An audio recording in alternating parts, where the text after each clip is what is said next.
Students, welcome to गुरु शिष्य academy. बच्चों, last lectures में हमने एन फैक्टर्स, इक्विवेलेंट वेट, ग्राम इक्विवेलेंस, नॉर्मेलिटी वगैरह सीखा है। और लास्ट लेक्चर्स के बाद मेरे पास कुछ कमेंट्स आए हैं जिसमें बच्चे चाहते हैं कि उनको मोल्स की कैलकुलेशन बेस्ड क्वेश्चंस और कराए जाएं। तो बच्चों, आज मैं मोल्स कैलकुलेशन पर बेस्ड कुछ क्वेश्चंस लेके आया हूं। ठीक है, कोशिश करता हूं कि आपको बेस्ट से बेस्ट मोल कैलकुलेशंस आ जाएं। देखिए, इसमें अगर हमें कोई भी क्वेश्चन दिया हुआ है जिसमें हमें नंबर ऑफ मोल्स निकालने हैं, मास निकालना है, नंबर ऑफ एटम्स निकालने हैं, मॉलिक्यूल्स निकालने हैं, तो इस लेक्चर को देखने के बाद आपको वो कैलकुलेशन समझ में आ जाएंगे। मैं एक एग्जांपल से स्टार्ट करता हूं। जैसे मोल कैलकुलेशन, एक क्वेश्चन आपको दिया हुआ है, कैलकुलेट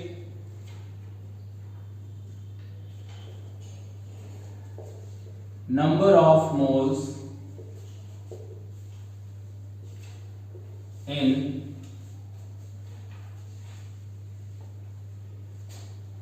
20 gram CH4, 40 ग्राम CaCO3 कैल्शियम कार्बोनेट। इसमें आपको मोल्स कैलकुलेट करने हैं।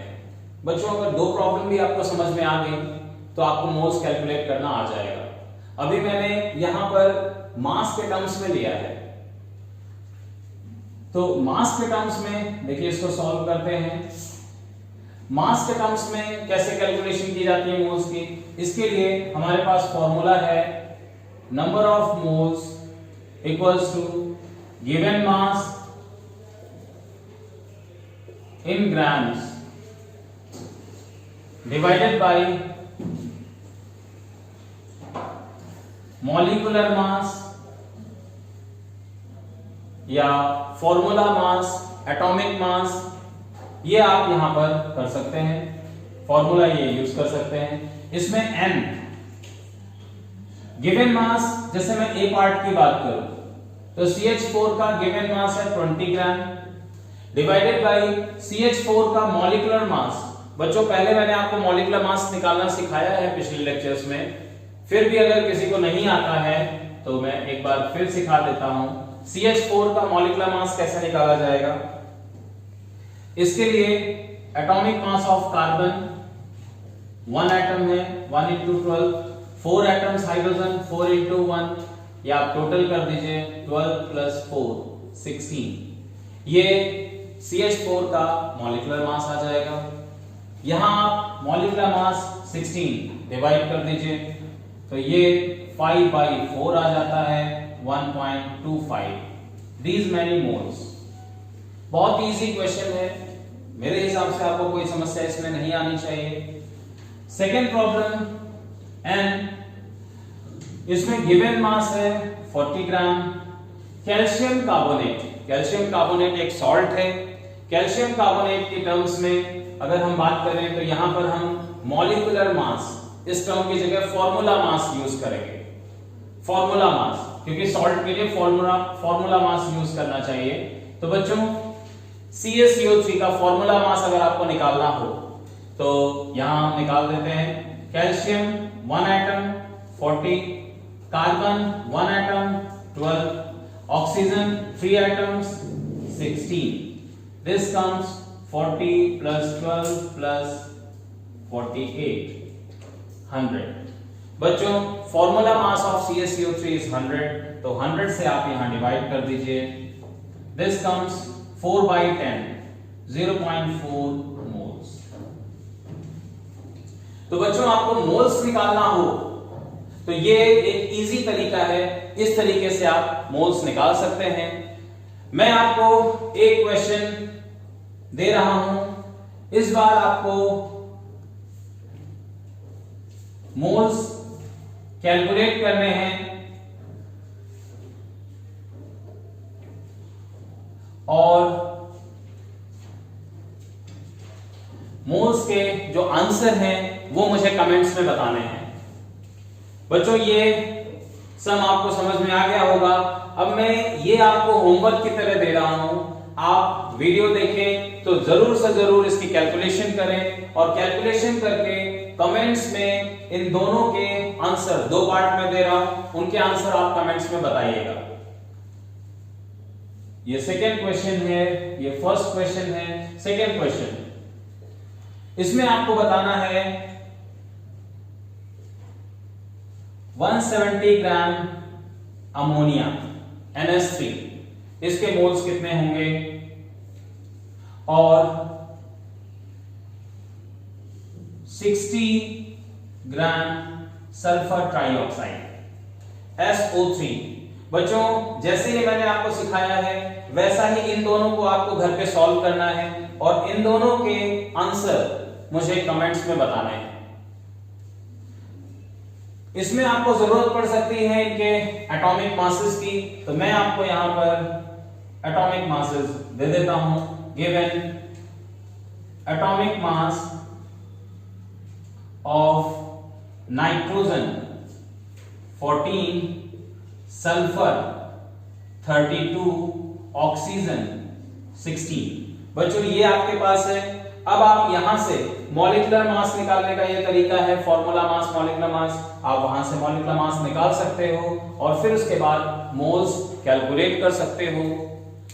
बच्चों मोल्स की इस कैलकुलेशन के बाद हो सकता है आपको इस तरह की प्रॉब्लम्स के साथ डील करना हो कि सर हमको मोल्स तो कैलकुलेशन आ गई, मोल की कैलकुलेशन हम कर लेंगे, अब हम मॉलिक्यूल्स कैसे कैलकुलेट करें। अगर हमारे पास मोल्स हो तो मॉलिक्यूल कैसे कैलकुलेट करते हैं, एटम्स कैसे कैलकुलेट करते हैं। तो बच्चों इसके लिए मैं आपको एक दूसरा सम करवाता हूं।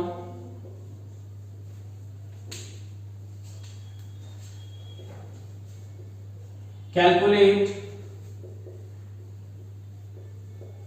number of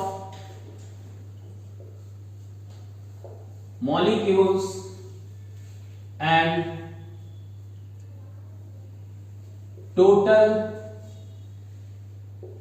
number of atoms in the following.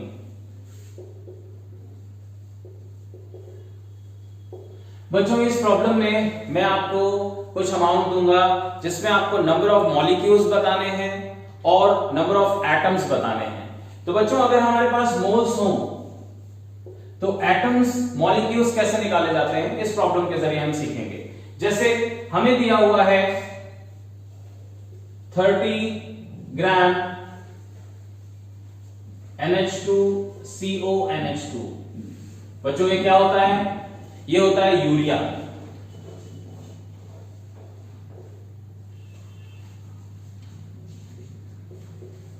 और 24 ग्राम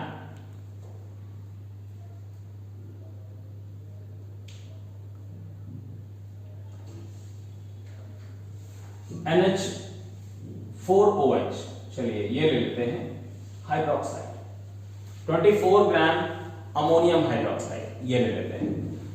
इन दोनों में हमें नंबर ऑफ मॉलिक्यूल्स बताने हैं और नंबर ऑफ एटम्स बताने हैं। अगर आपको ऐसा कोई प्रॉब्लम आ जाता है कैसे सॉल्व करते हैं, देखिए सबसे पहले तो आपको मोल्स निकालना आना चाहिए, जो मैंने इस पार्ट पे आपको बताया है। जब आपको मोल्स आ जाते हैं, मोल्स, नंबर ऑफ मोल्स अगर आपके पास हो तो यहां से नंबर ऑफ मॉलिक्यूल्स निकालने के लिए आपको अवोगाद्रो नंबर से मल्टीप्लाई कर देना चाहिए। और नंबर ऑफ मॉलिक्यूल्स अगर आपके पास हो तो नंबर ऑफ एटम्स निकालने के लिए एटॉमिसिटी से मल्टीप्लाई कर देना चाहिए। अगर आप ऐसा करते हैं तो आपको नंबर ऑफ मॉलिक्यूल्स मिल जाएंगे, नंबर ऑफ एटम्स मिल जाएंगे। ऑलराइट, अब यहां पर इस प्रॉब्लम में हम इसको सॉल्व करते हैं। जैसे ए पार्ट, पहला पार्ट मैं सॉल्व करता हूं। सबसे पहले तो मोल्स निकालना, मोल्स निकालना मैंने आपको यहां सिखाया हुआ है, आपको आ जाएगा बहुत आराम से। यहां मास दिया हुआ है 30 ग्राम और इसका आप मॉलिक्यूलर मास कैलकुलेट कर दीजिएगा। आपको मैंने सभी के एटॉमिक मासेस दे दिए, कार्बन पहले से पता है, ऑक्सीजन, नाइट्रोजन, हाइड्रोजन सभी के एटॉमिक मासेस मालूम है। आप कैलकुलेट करेंगे, इसका मॉलिक्यूलर मास 60 आता है बच्चों। तो यहां पर n this is 1/2, number of moles 1/2। अब अगर आप इसके नंबर ऑफ मॉलिक्यूल्स निकालना चाहते हैं, नंबर ऑफ मॉलिक्यूल्स, तो नंबर ऑफ मॉलिक्यूल्स के लिए कैपिटल N का सिंबल हम यूज कर रहे हैं, N into Na। देखिए इससे मल्टीप्लाई करेंगे तो मॉलिक्यूल्स आ जाएंगे, N into Na। यहां पर N 1/2 है और Na अवोगाद्रोस नंबर है। अभी आप सिंबल रख लीजिए, बाद में हम इसको वैल्यू से रिप्लेस कर देंगे। तो यहां पर N नंबर ऑफ मॉलिक्यूल्स, बेटा ये इसको हम कैपिटल N से डिनोट कर रहे हैं, नंबर ऑफ मॉलिक्यूल्स आ गए। अब अगर हमें नंबर ऑफ एटम्स निकालने हो तो नंबर ऑफ एटम्स निकालने के लिए हमें एटॉमिसिटी से मल्टीप्लाई करना होता है। बच्चों एटॉमिसिटी क्या होती है? एटॉमिसिटी क्या होती है? किसी भी मॉलिक्यूल में कितने एटम्स हैं, टोटल नंबर ऑफ एटम्स, ये एटॉमिसिटी होती है। जैसे इसमें मैं एटॉमिसिटी निकालूं, एटॉमिसिटी काउंट कर लीजिए, 1 nitrogen, 2 hydrogens, 1 + 2 3, 1 carbon 4, 1 oxygen 5, 1 nitrogen 6 and 2 hydrogen, 6 + 2 8. So atomicity is 8. तो बच्चों अब number of atoms, total number of atoms निकाल रहे हैं। टोटल नंबर ऑफ एटम्स ये होगा N into एटॉमिसिटी। जैसा आपने यहां भी देखा N into atomicity, N is Na/2, atomicity is 8, तो ये हो जाएगा 4Na। अब आप चाहें तो यहां पर Na की वैल्यू रख दें। अगर आपको क्वेश्चन में Na के टर्म्स में ही दिया हुआ हो तो आंसर ऐसा ही आ जाएगा। अगर आपको यहां पर वैल्यू रखी हुई हो तो फिर आप Na की वैल्यू, हम जानते हैं Na इज अवोगाद्रोस नंबर। बच्चों Na क्या होता है? अवोगाद्रोस नंबर, उस वैल्यू इज 6.02 into 10⁻23। इसको आप सिंप्लीफाई कर दीजिए,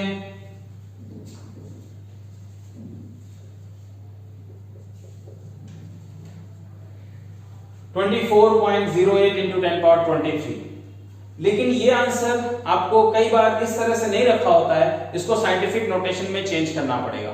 साइंटिफिक नोटेशन में ये नंबर 10 से बड़ा नहीं होना चाहिए, 10 से नीचे वैल्यू होती है इसकी। तो ये 24 है, तो हम एक डेसिमल प्लेस लेफ्ट में शिफ्ट कर लेते हैं। आंसर हमारा यहां पर आ जाएगा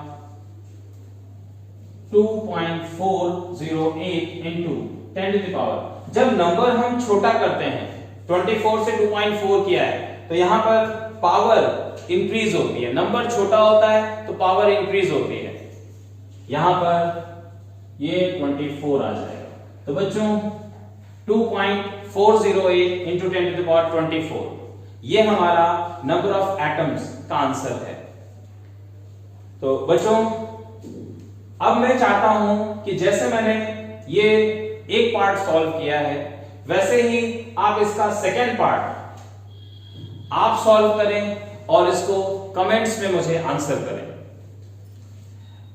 मेरे चैनल में आपको अगर और कोई रिक्वायरमेंट है मोल्स के चैप्टर में, तो आप मुझे कमेंट्स में बता सकते हैं कि सर हमको ये सीखना है, हमें कोई और जैसे इंपेरिकल फॉर्मूला बेस्ड प्रॉब्लम्स होती हैं, स्टाइकोमेट्री की प्रॉब्लम्स होती हैं, लिमिटिंग रिएजन की प्रॉब्लम्स होती हैं, आप हमें कमेंट्स में बताएं। हम और वीडियोस में, नेक्स्ट वीडियोस में इन चीजों को भी देते रहेंगे। Thank you so much.